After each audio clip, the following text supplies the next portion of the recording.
ان کو معلوم ہو گیا کہ یہ آدمی نماز نہیں پڑھتا. مولانا نے کہا کہ ٹھیک ہے، جمعے کی نماز ہم پڑھائیں گے اس شرط پر کہ آج آپ اذان دیں گے.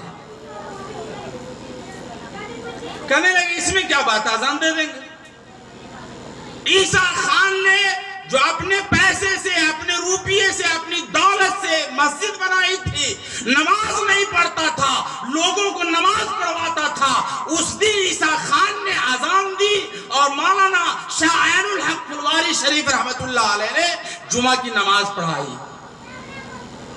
ہماری یہ ذمہ داری ہونی چاہیے. عین الحق صاحب پھلواری شریف کے بڑے عالم گزرے ہیں. جب پھلواری شریف کہ ایک مسجد میں انہوں نے آمین زور سے کہہ دیا تو لوگوں نے ان پر مقدمہ دائر کر دیا. اس وقت بہار کا ہائی کورٹ کلکتہ تھا.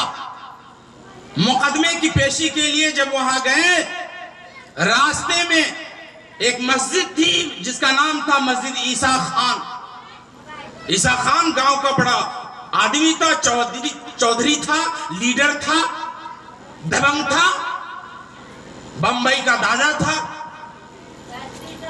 نماز نہیں پڑھتا تھا لیکن لاٹھی کے زور سے، ڈنڈے کے زور سے لوگوں کو نماز پڑھوایا کرتا تھا. مولانا شاہ عین الحق پھلواری شریف رحمت اللہ علیہ جب وہاں پہنچے اور جیسے ہی اس بدماش کی یا اس عیسیٰ خان کی نظر مولانا پر پڑی تو وہ آپ کے چاہنے والے بن گئے اور اتنے قریب آ گئے کہ انہوں نے کہا کہ مولانا صاحب آج آپ ہماری مسجد میں جمعہ کی نماز پڑھائیں گے. کہنے لگے مولانا صاحب ارے اسی نماز پڑھانے کے لیے تو آج میرے اوپر مقدمہ دار ہو گیا ہے، کلکتہ جا رہا ہوں، یہ دوسرا مقدمہ دار ہو جائے گا، دوسرا کیس مجھ پر ہو جائے گا. کہنے لگے مولانا صاحب لگتا آپ لوگوں سے ڈرتے ہیں. کہنے لگے کہ ڈرتا نہیں ہوں. عیسیٰ خان نے کہا کہ دیکھیے آج آپ کو جمعہ کی نماز پڑھانی ہے. بڑے دراندیش تھے. ایک ذمہ داری دیکھیے، ہمارے اوپر جو ذمہ داری ڈالی گئی ہے اس کو سمجھنا، اور کیسے سمجھا انہوں نے، کیسے ادا کیا. ان کو معلوم ہو گیا کہ یہ آدمی نماز نہیں پڑھتا. مولانا نے کہا کہ ٹھیک ہے، جمعے کی نماز ہم پڑھائیں گے اس شرط پر کہ آج آپ اذان دیں گے. کہنے لگے اس میں کیا بات، اذان دے دیں گے.